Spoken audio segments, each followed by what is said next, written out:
Ya Ali Madad. Good afternoon, and on behalf of the Aga Khan Economic Planning Board, welcome to this seminar. Post-COVID-19, the state of real estate. This is another part in the series of webinars that we are bringing to you to educate and inform the Jamaat on the influence that coronavirus will have on different sectors of our economy. Today, we will concentrate on the state that the real estate industry will find itself in the short and medium term. We will address questions such as, will there be a price correction? To what degree? We will try and understand how this current downturn compares to those in the past, and also understand opportunities that might present themselves in this sector in the coming days. Now, it is my pleasure to introduce our moderator for this evening, Mr. Hussain Lalani. Hussain is a graduate from the Pampton School of Business, Virginia Tech. He joined his family business in 2002, and since then, the construction company has completed more than 2.5 million square feet of residential and commercial development, and has been appreciated for the transparency, quality, and timely completion of their projects. Mr. Lalani is also on the board of the Prince Ali Khan Hospital and is a director at the Aga Khan Health Services India, leading the development of the 300-bed hospital project at Mansgaon, South Mumbai. He has also served as a director at Aga Khan Planning and Building Services. Over to you, Hussain. Thank you, Salim. Ya Ali Madad, and good afternoon to everyone. So without wasting too much time, let me introduce the two stalwarts of our real estate industry, both of them who I know for quite some time. So our first panelist is someone who needs no introduction and has been a veteran for the real estate industry for more than 3 decades. He is Mr. Anuj Puri. He is the chairman and founder of Anarock. Hi, Anuj. Hi, Hussain. Our second panelist is also a very, very well-known name in the real estate industry and the capital markets, and he is Shobit Agarwal. Shobit is the MD and CEO of Anarock Capital. With over 20 years of his experience in the real estate investments, he is responsible for driving growth in investment banking with a focus on structuring joint ventures, raising equity, and debt advisory. Welcome, Shobit. Thank you. So let's begin with Anuj and Shobit giving us an insight of what holds in store for the real estate industry. So over to you guys, Anuj and Shobit. Thank you very much. Thank you, Hussain. मैंने 1997 में देखा जब Asian tiger economies की problem हुई थी, हुसैन आप बहुत छोटे हो गए उस टाइम पे. फिर उसके बाद इमीडिएटली सार्स का प्रॉब्लम हुआ 2002 में, फिर 2008 में काफी ज्यादा प्रॉब्लम हुआ जब ग्लोबल फाइनेंशियल क्राइसिस हुई. एंड ऐसे बताया जाता है कि जब भी कुछ क्राइसिस हुई है तो कुछ नई चीज आई है. सिमिलरली हमें लगता है कि इस बार आप देखोगे बहुत सारे बिजनेसेस चेंज होंगे, एंड जैसे जैसे हम चलेंगे उसमें बताएंगे कि क्या है. अगर ये सोचते हैं हम कि ये सब खत्म हो जाएगा और हम वापस उसी टाइप पे चले जाएंगे जिस हिसाब से हम काम कर रहे थे, वो नहीं होने वाला, हुसैन. सेकेंड इज, अगर आप इसको कंपेयर करते हो 2008 से, हुसैन 2008 में जो हमारा डिजास्टर था ना, वो मैन मेड था. ग्रीड थी उसके अंदर, उसमें वेल्थ डिस्ट्रक्शन हुई थी. ये ना मैन मेड है, इसमें वेल्थ डिस्ट्रक्ट नहीं हुई, इसमें प्रोडक्टिविटी लॉस हो रहा है. और उसका एंड इमीडिएट हमें पता था कि भाई ये ऐसे निकलेगा बाहर. इसमें एंड हम और आप नहीं बता सकते हुसैन, इसमें मेडिकल फ्रेटर्निटी ही बता सकती है कि भाई इसका एंड क्या होगा. फिर हम उसके हिसाब से बैकवर्ड वर्क कर लेंगे. तो अभी जितना भी एनालिसिस हम बता रहे हैं, जितना भी कर रहे हैं हुसैन, ये सब बेस्ट एफर्ट बेसिस पे है. ये गेस वर्क है, क्योंकि 100 साल तक किसी ने ये देखा नहीं वहां पे, और 100 साल वाले हम हैं नहीं, बहुत कम है अगर होंगे कोई स्क्रीन के ऊपर. तो so I just want to put that caveat. मैं शोभित और अपनी डिस्कशन 5 हिस्सों में बांटूंगा: office, retail, residential, industrial and land. Because आपने before we went on this आपने बोला लैंड के काफी लोग होंगे. एंड देन शोभित को कि इन्वेस्टमेंट की इस दौर में भी अपॉर्चुनिटीज कहाँ पे हैं और कहाँ से फंडिंग भी मिल सकती है डेवलपर्स को. तो 2 चीजें शोभित कवर करेंगे. सबसे पहले ऑफिस पे हुसैन. ऑफिस थोड़ा आसान है, बिकॉज ऑफिस आसान है इसलिए कि जो 2008 में हमने देखा हुसैन, वही होएगा इसके अंदर। एंड मैं ये क्यों बोल रहा हूँ इसके अंदर, बिकॉज ये बहुत इंपॉर्टेंट स्टेटमेंट अब मैं बोलने वाला हूँ हुसैन। हर साल अमेरिकन कॉर्पोरेट्स हैं, उन्होंने ज्यादा स्पेस लीज करी है इंडिया में देन इंडियन कॉर्पोरेट्स। सो हमारे लिए अमेरिका इकोनॉमी बहुत इंपॉर्टेंट है कमर्शियल के ऊपर। IBM, सिस्को, एक्सेंचर, माइक्रोसॉफ्ट, ये लार्ज ऑक्यूपायर्स हैं, ये टेनेंट सबसे लार्ज हैं, even then more than the Indian corporates. So अगर अमेरिका को कुछ हुआ, अगर उसकी इकोनॉमी को कुछ हुआ, अगर वो क्राइसिस के अंदर गई, तो डेफिनेटली इंपैक्ट आएगा ऑफिस के अंदर।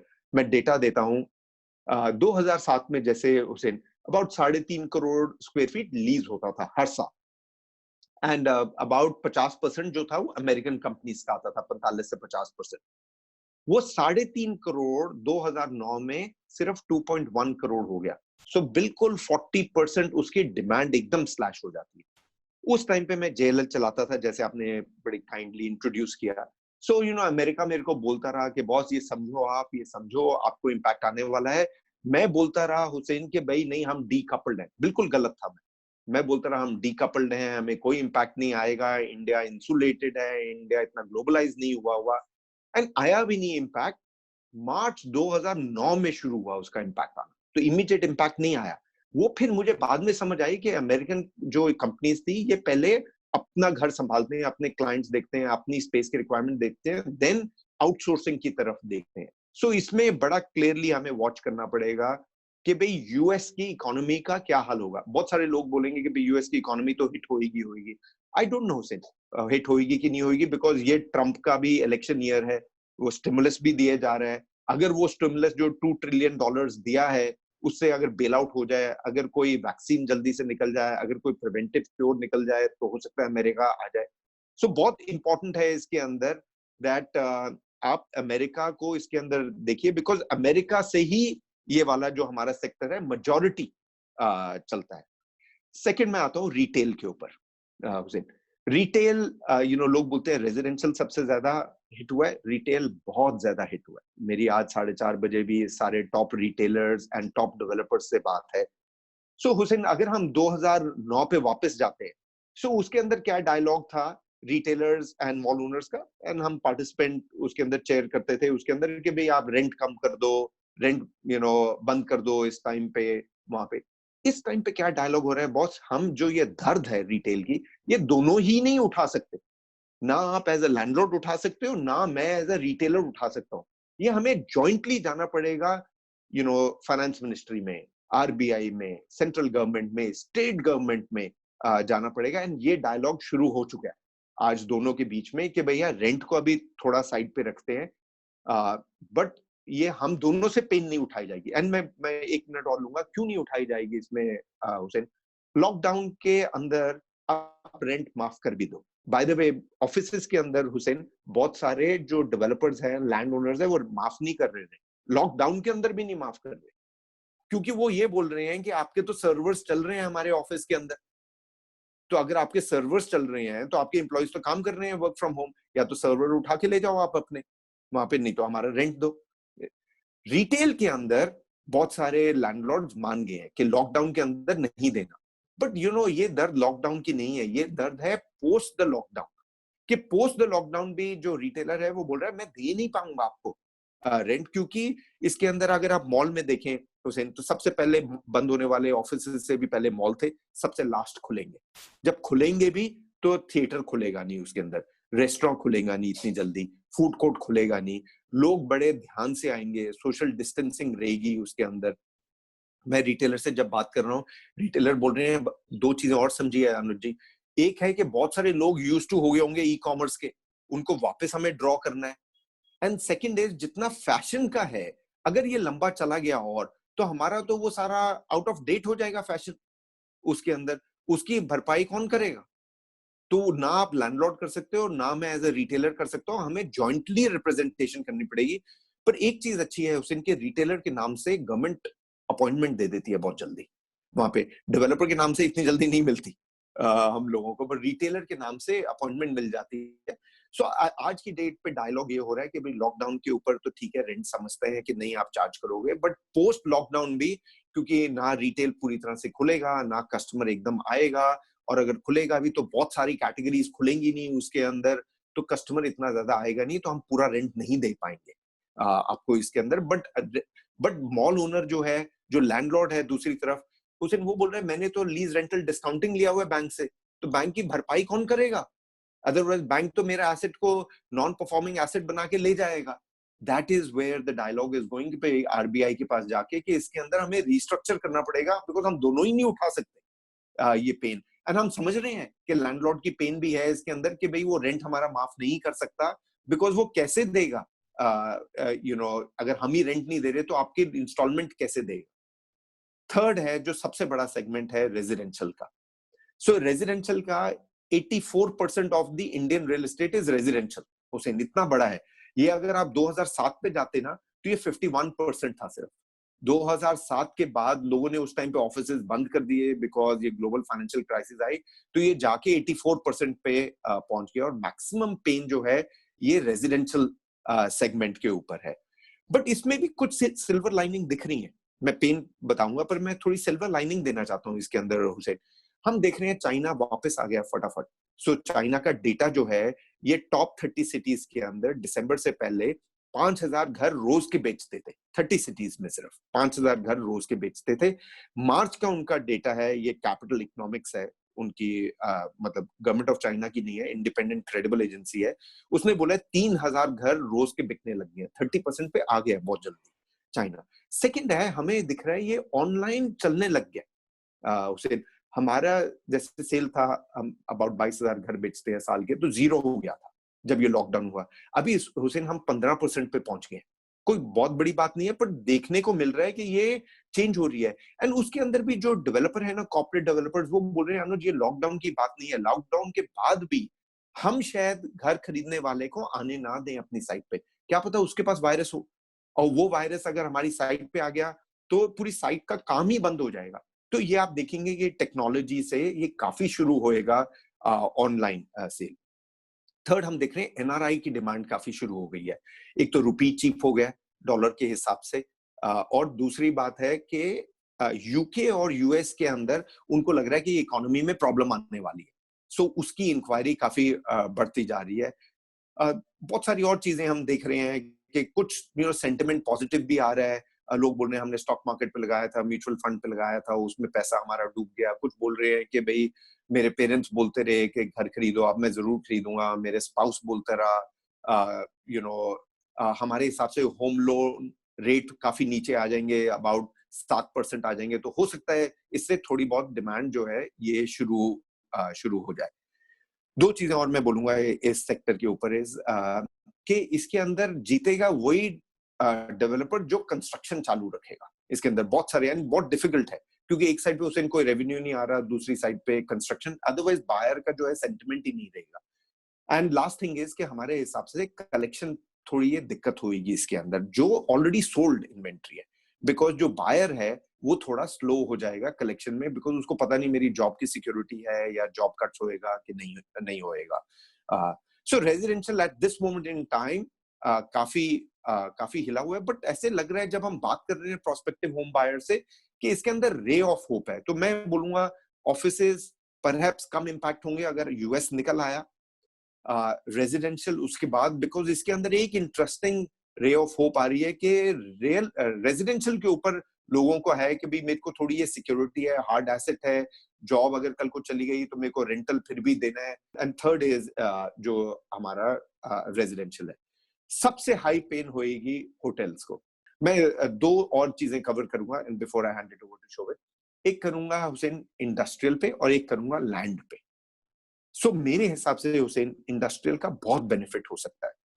ये आई डोंट नो कितने लोग समझे हैं, जो जापान ने $2.2 बिलियन दिया है चाइना के अंदर। मेरे हिसाब से it is like a war that China के ऊपर Japan, and out of all the players Japan ने करी है। बोला है कि भाई 13,000 करोड़ अपनी जापानीज कंपनीज को उन्होंने दिया है कि चाइना से आप बाहर निकल के वापस जापान आइए। I mean it is on the face of China that they have done, and Japan is not like that culturally, so you can understand the anger that is there. So इसमें industrial में आप देखेंगे कि काफी outsourcing India में शुरू हो जाएगी। काफी इंक्वायरीज भी हमारे यहाँ पे शुरू हो गई हैं। अभी इकोनॉमिक टाइम्स में आर्टिकल भी आया था कि लास्ट जब से ये कोविड शुरू हुआ है 200 इंक्वायरीज ऑलरेडी शुरू हुई हैं on the industrial from people जो रिलोकेट नहीं करना चाहते चाइना से, बट एक और फैक्ट्री खोलना चाहते हैं। वो पहले खोलना चाहते थे चाइना में, अब बोल रहे हैं हम वियतनाम में देख सकते हैं, इंडोनेशिया में देख सकते हैं, इंडिया में देख सकते हैं। अगर इंडिया अपनी गेम अच्छी खेले Hussain, and I tell you government ने बहुत अच्छा काम कर रही है इस टाइम पे, अगर वो ठीक निकल जाए एंड हम इसमें से, ठीक है डैमेज जरूर होएगा हमारी इकोनॉमी को, अनस्कैच्ड आ जाए, मैं बोलता हूँ इंडस्ट्रियल का बहुत बूस्ट आ सकता है हमें अगले 2-3 साल के अंदर। Last thing is land. So you know ये प्राइसेस जो है हुसैन ये अंडर प्रेशर रहेंगी बिकॉज यू नो सबका इकोनॉमी में जैसे अगर प्रोडक्टिविटी लॉस हुआ तो वेल्थ तो कम हुई उसके अंदर। इसके अंदर अगर प्राइसेस प्रेशर पे रहेंगी तो ये प्राइस का प्रेशर पहुंचेगा सीधा लैंड के ऊपर। एंड यू नो बहुत सारे डेवलपर्स को मैंने सुना है बोलते हुए that there are no prices for jumping in early, which means कि भैया लैंड खरीदने की कोई आपको प्राइस नहीं देने वाला। इसके अंदर आप कंजर्व करिए अपनी कॉस्ट, और आज की डेट पे ये देखिए कि अगले 1 से 6 महीने आपने इसमें से कैसे निकलना है। सो लैंड पे डेफिनेटली प्राइस की होगी प्लस डिमांड की होगी प्रॉब्लम। विद दिस शोभित आप 2 कवर कर दीजिए, एक हॉस्पिटैलिटी और एक फंडिंग। फंडिंग में 2 पार्ट्स हैं। 2-3 minutes I want to finish on hospitality. कल मेरा कॉल था सबके साथ, सारे बड़े होटल ऑपरेटर्स से। आई थिंक ये बिजनेस चेंज होगा। सबसे ज्यादा पेन होटल्स को है बिकॉज इंटरनेशनल टूरिस्ट बंद हो गया, डोमेस्टिक टूरिस्ट बंद हो गया, फ्लाइट बंद हो गई। भगवान जाने किस दिन बॉर्डर खुलेगा। अगर लॉकडाउन खुल भी गया, इंटरनेशनल बॉर्डर खुलेंगे नहीं खुलेंगे we don't know. So what they are saying is 2-3 चीजें चेंज होंगी। सबसे पहले रेस्टोरेंट्स के लिए you have to put a sign board. पहले बीच में आग लगी थी एक रेस्टोरेंट में, तो लोगों ने एक साइन बोर्ड लगाना चालू किया था कि this place is fire safety is there. Now you will have to put a signboard saying my staff has been tested for COVID, and every day you have to put it saying we are clear. Second, आपको अपने restaurants में tables कम करनी पड़ेंगी जिससे थोड़ी जगह हो, पास लोग नहीं बैठे, राइट? तो आपका बिजनेस उस तरीके से इम्पैक्ट होगा, लेकिन चलेगा, होपफुली चलेगा। सो बुफे सारे बंद हो जाएंगे बिकॉज यू डोंट नो किसने टच किया क्या किया। सो सिर्फ अला कार्ट बचेगा। तो ऐसे बहुत सारे चेंजेस आएंगे। जब होटल्स चालू होंगे दे आर एक्सपेक्टिंग खाली डोमेस्टिक कस्टमर आएगा, वो भी कार से। So small resorts which are motorable, so Lonavala, Khandala, यहाँ के शायद रिसोर्ट्स वापस चालू हो जाएं। और उनको छोटे रिसोर्ट्स ही चाहिए, बड़े नहीं चाहिए जिससे ज्यादा लोग ना हो। तो छोटे रिसोर्ट्स वालों के लिए शायद गुड न्यूज आएगी कि more domestic travel, more car dependent travel, and buffet breakfast is out of the concept, right? कोई बुफे इस समय शायद नहीं खाएगा even if the lockdown happens. So आपका एक रीसेंट रिपोर्ट आया था अनुज, जो I think last couple of weeks ago ही आया था, जिसमें आपने बताया था कि शायद housing sales are going to go down by 25 to 30%। क्या आप इसमें थोड़ा सा इलैबोरेट कर सकते हैं कि ये सिर्फ मेट्रोज में होगा या we are looking at the same in tier 2 and tier 3 cities also the demand will go down? I mean, there are multiple questions. You can choose to answer the way it is. Also, do you expect any price correction in this, in the housing sales? और ये price correction सिर्फ affordable housing में होगा या affordable housing में नहीं होगा, खाली luxury segment में होगा? और this is the main thing related to housing right now. ठीक है जी। सो दोनों आंसर करता हूं मैं हुसैन। हमने क्या बोला उसके अंदर दैट 25-35% का जो लॉस है वो लॉस है बिकॉज ये लॉकडाउन जब तक है वहां पे। सो हमारे को ऐसे लगता है कि एक क्वार्टर विच इज दिस अप्रैल का, जैसे अप्रैल महीना तो पूरा ही निकल गया, अभी मालूम नहीं मिड मई तक चलेगा lockdown.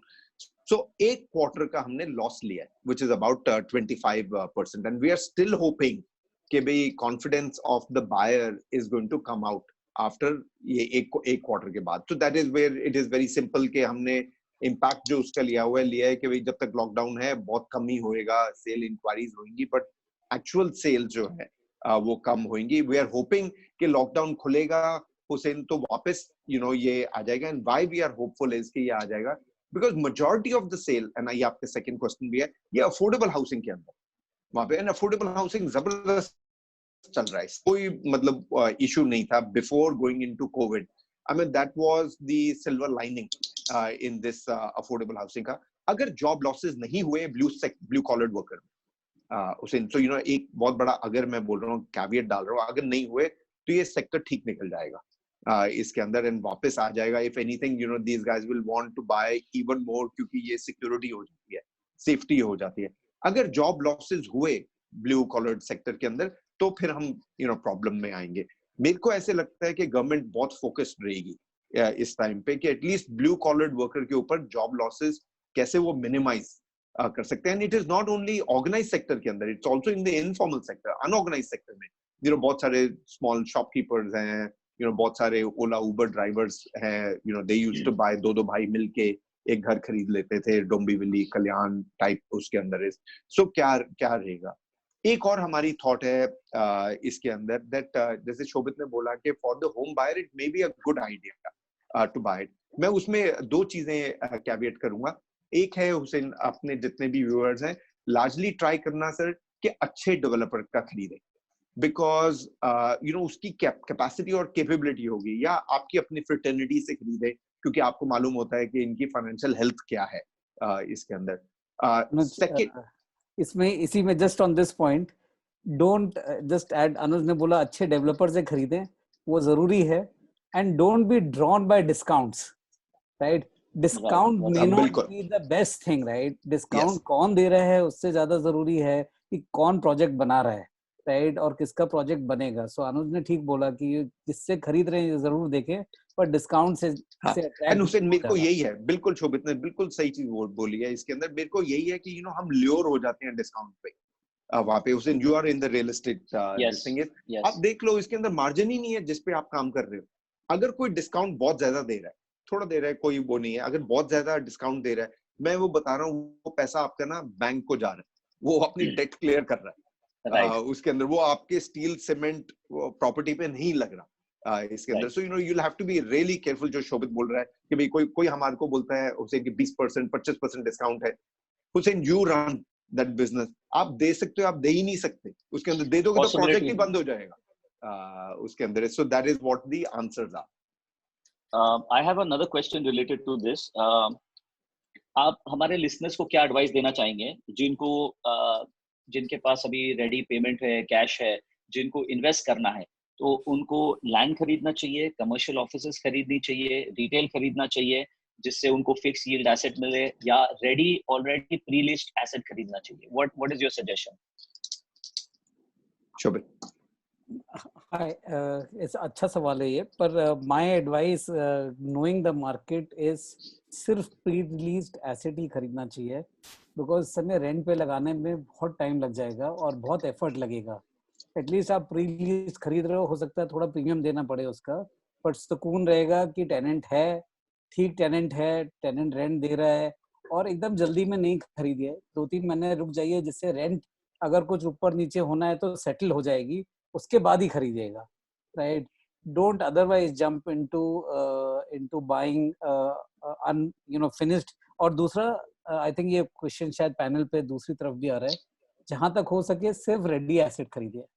If you are sitting on cash, please don't buy, I would say don't invest for 2-3 months, but if you are buying a good deal, buy only ready assets, whether it's residential or it's office or retail. If possible, buy ready. If not, then near ready. तो जो completion के नजदीक है, साल भर में, 1.5 साल में आपको मिलने वाला है, don't go very early in the cycle, in the project cycle, especially if you're not a home buyer. मतलब अगर आप घर खरीद रहे हैं अपने लिए तो ठीक है, बट अगर आपको कोई सिर्फ पैसे लगाने हैं तो buy towards the completed assets. I think fantastic, Shobhit, that's a very good idea. Either either completed assets or nearing completion assets. That's the way to go. Or pre-lease assets. Those are the best things to invest in right now. I'm going to ask a few questions on the retail leasing, offices, mall and high street shop side. These were also questions जो आए थे. आपको क्या लग रहा है कि अभी द लैंडलॉर्ड और टेनेंट के बीच में रीनेगोशिएशंस चालू हो जाएंगे? Will they get the 5% increment that was supposed to happen?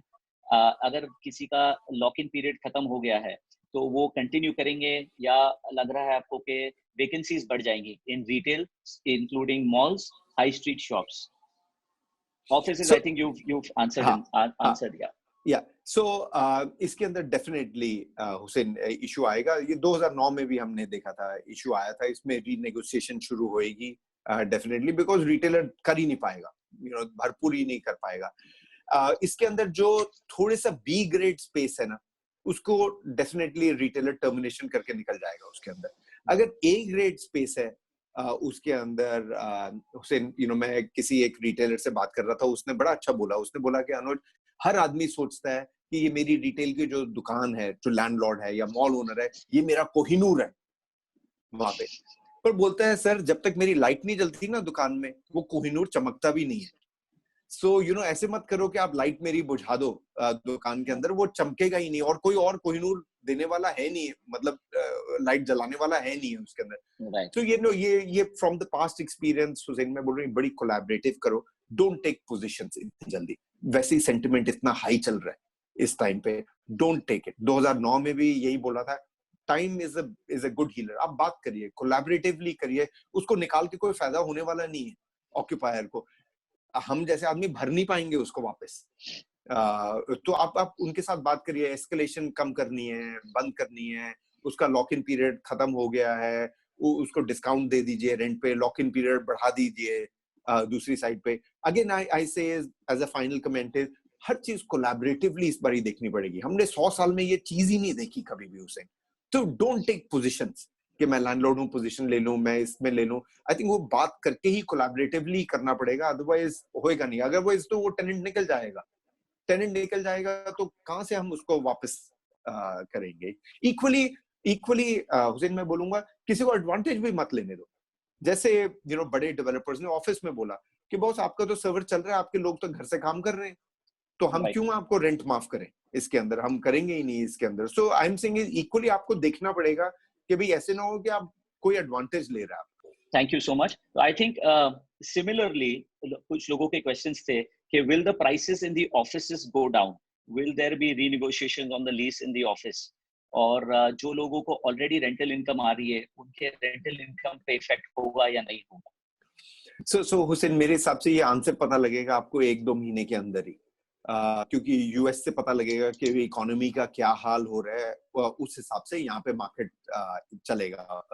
आज की डेट पे अगर आपके पास टेनेंट चिट्ठी लिख रहा है, एंड उससे बात जरूर करिए, डोंट लेट देम गो। ये मिस्टेक बहुत सारे डेवलपर्स ने उस टाइम पे हुसैन करी थी 2009 में, कि भाई नहीं हमारा तो ये कॉन्ट्रैक्ट है, यू लेट देम गो। फिर उसके बाद 1.5-2 साल लग गए थे वही जगह को भरते हुए वापस। So be very sympathetic, be very compassionate, and look them through. कोई बड़ा ऑक्यूपायर है, बड़ी कंपनी है, लॉक इन पीरियड के अंदर है, फर्नीचर फिक्सचर उसने अमोर्टाइज नहीं किया हुआ, उसके लिए मत करिए, कोई जरूरत नहीं है आपको करने के लिए। अगर उसका लॉक इन पीरियड खत्म हो गया है, 9 साल की लीज के अंदर 6 साल 7 साल वो रह चुका है, उसके लिए बहुत इजी रहेगा इस टाइम पे निकलना, एंड कंसोलिडेट छोटी स्पेस लेनी, या कोई और उसको चीपर स्पेस दे देगा। सो मैं 2009 में बोलता हूँ कि ये रेंट पे काफी इम्पैक्ट पहुंचा था, क्योंकि वैकेंसी आप समझ लीजिए ना, 3.5 करोड़ से 2.1 करोड़ हो गई थी डिमांड। तो ऑब्वियसली 40% 50% आपकी डिमांड नीचे आ गई, तो रेंटल पे इम्पैक्ट पहुंचेगा, बिकॉज आपकी वैकेंसी ऊपर चली जाती है।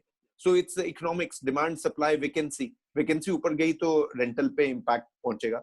सो आई एम जस्ट सेइंग इसका वर्डिक्ट अभी मैं नहीं बता सकता, बिकॉज अभी देखना पड़ेगा कि यूएस का क्या इम्पैक्ट इकोनॉमी पे, उनकी इकोनॉमी पे आता है, एंड कॉन्सिक्वेंटली बाकी ऑक्यूपायर्स जो इंडिया में आउटसोर्सिंग करते हैं उन पे आता है। I think one last question that I have written down here is related to REITs. Within asset class allocation, how do you think REITs will play out? REIT एक काफी अच्छा प्रोडक्ट है। REIT बेसिकली जो concept है REIT का, वो ये है कि वो छोटे छोटे इन्वेस्टर्स से पूल करता है पैसे to go and buy big income producing assets that are tenanted by grade A tenants, IBM, Accenture, Dell, Microsoft. एक एसेट की वैल्यू 500-700 करोड़ है, तो नॉर्मली स्मॉल छोटे निवेशक इसमें घुस नहीं सकते, तो उन्होंने ये व्हीकल बनाया है जिससे ये लोग स्टॉक मार्केट में खरीद सकें same asset. They are sitting right next to a Blackstone, a Brookfield, a LIC, a SBI, जिन्होंने भी Blackstone में की रीट में पैसे डाले, आप उनके बराबर ही हो, और जो उनको पैसा मिलेगा वो आपको मिलेगा। दूसरा ये डिविडेंड प्रोडक्ट है. It is not a credit, it is pure equity, but it behaves like a FD plus. And when I'm saying FD plus, मैं simplicity के लिए बोल रहा हूँ ये बात को कि आपको जो भी इंटरेस्ट अग्री हुआ है, राइट, 5%, 6%, 7%, वो तो मिलेगा ही मिलेगा, जैसे एफडी में मिलता है, राइट. जिस दिन वो मेच्योरिटी होगी, आप चाहे खुद बेचो, चाहे आप यू वेट फॉर 5 years, आपको कुछ और देके जाएगी वो. So it is FD and plus some capital return, right. FD में आप डालते हो तो सिर्फ आपको इंटरेस्ट मिलता है, right. And third is this, then third is that जो आपको जो इंटरेस्ट मिल रहा है ये भी टैक्स डिडक्टेबल है, right. So it's actually a very very good product.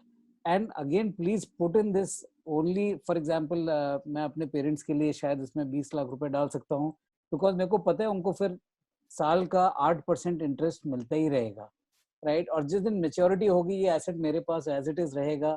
I can do whatever I feel like doing with it.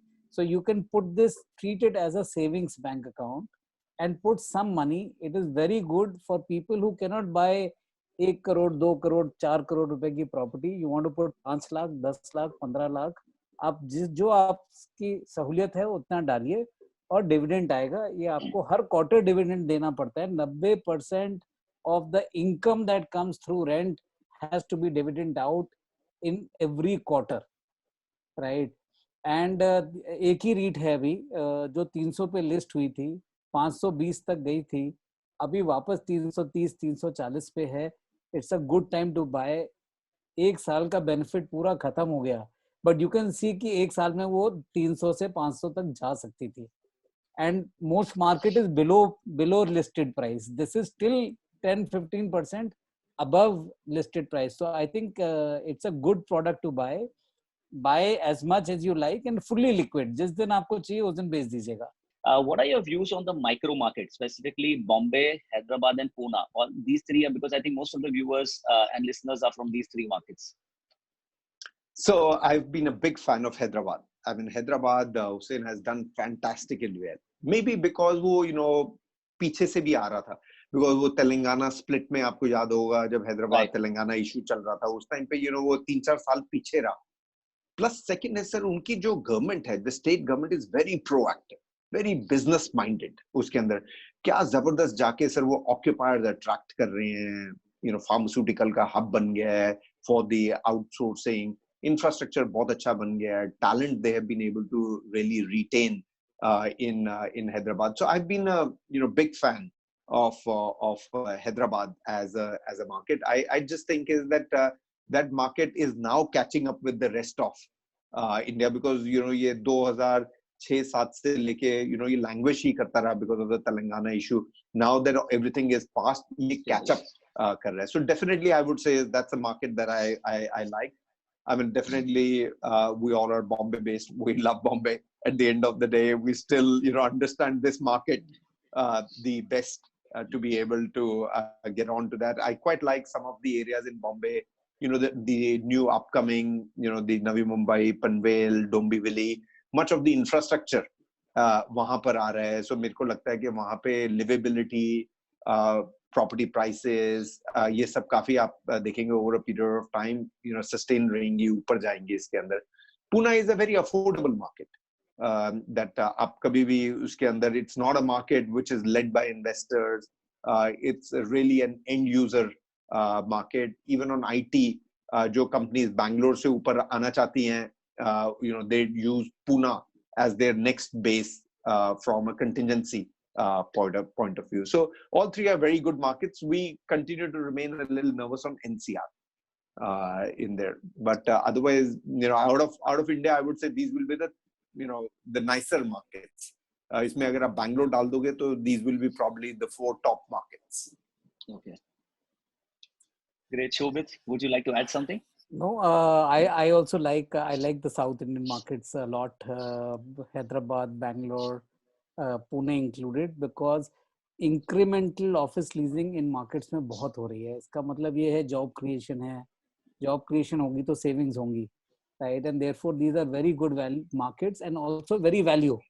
आज भी Bangalore, Hyderabad और पुणे में 6,000 रुपए में बहुत अच्छे अच्छे मकान मिलते हैं। बॉम्बे में आप 6,000 खरीदने जाएंगे तो आपको शायद डोंबिवली कल्याण जाना पड़ेगा। राइट, तो ये मार्केट में बहुत वैल्यू है मेरे हिसाब से। I think these will continue to thrive. Fantastic. Thank you. One last question. I think a lot of people want to understand a little bit more from you on the REITs, Shobit. Can you elaborate? People want to know if it's risky. People want to know, as you already said, it's a good time to invest. You can invest small sums. Anything else substantial that would you like to explain about REITs? I will just explain the concept so that everybody is clear. These are REIT is a pool of investors which is listed in the stock market. Right, so they can be the lowest person that could buy at that point was जब list हुआ था तो 1 लाख रुपए से लेके and then going up anywhere up to 500 crores. I know people who put 500 crores as a single investment. आपको unit मिलते हैं तो you depends how many units you want to buy, right? जो उसके underlying income है, okay, उसका बहुत strict definition है. All of those assets should be rent producing. तो इसमें 21 million square feet है जो पूरा रेंट प्रोड्यूसिंग एसेट है. सारे टेनेंट्स 180 टेनेंट्स हैं. सारे टेनेंट्स मल्टीनेशनल हैं, AAA रेटेड कंपनीज हैं जो आपको रेंट दे रही हैं. All contracts on those rents are done by very very good lawyers. So these contracts are not loose contracts, they are very well defined, very well structured. Real estate, उसके नीचे जो real estate है that's all grade A. It's compliant to fire, it is compliant to hygiene, it is compliant to OC, completion, everything is very good. Unfortunately क्या हो रहा था, and spread है ये, एक कोई एक एसेट से नहीं आ रहा है ये, 8 या 9 एसेट हैं. हैदराबाद में है, बैंगलोर में है, चेन्नई में है. तो income is spread by geography, income is spread by product, income is spread by tenants. Right, उसमें करीब 60-70 रिटेल के टेनेंट्स हैं जो रेस्टोरेंट चलाते हैं. फिर आपका F&B हो गया, आपके ऑफिस स्टेशनरी हो गया, आपके पिज़्ज़ा हट, QSR रेस्टोरेंट्स जो ऑफिस को सर्व करते हैं वो भी हैं उसमें. Right, so some amount of retail, large amount of office and all income producing. Then government has said by the way, तो हमारे को अगर 100 रुपये रेंट आएगा तो 90 रुपये उसमें से आपको डिस्ट्रीब्यूट करना ही करना है. There is no option. The government, the company has to. This is how it's different from a company. You can list a company also. When you list a company, you can decide कि मैं dividend दूं या नहीं दूं. But अगर आपका REIT है, तो आपको 90% अपनी इनकम डिविडेंड करनी पड़ती है. That's number one. Number two, जो 10% बच गया, 100 में से 10 रुपए आपके पास शायद रह गए, आपने डिविडेंड नहीं किए, वो 10% आप एक्सपेंशन में डाल सकते हो.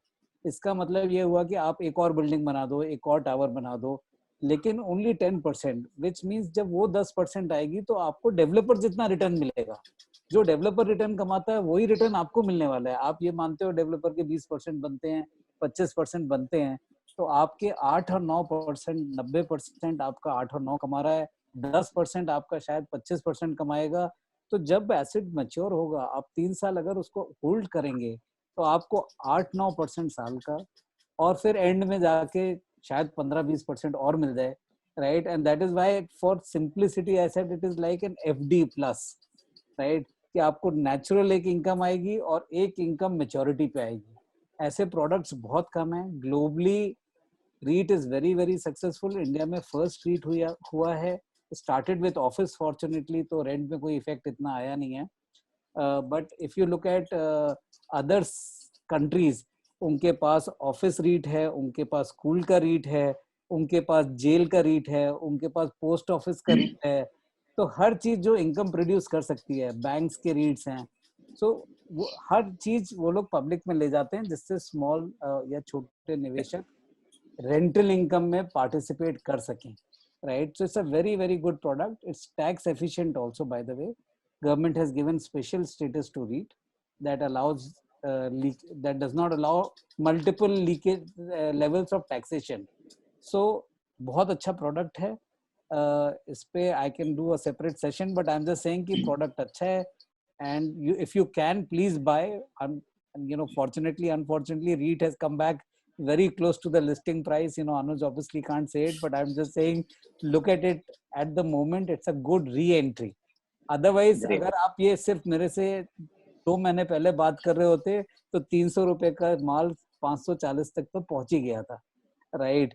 अभी unfortunately because of external issues it's come back to 300 something, 330, 340, I don't know आज का क्या प्राइस है, but it's a very good re-entry price.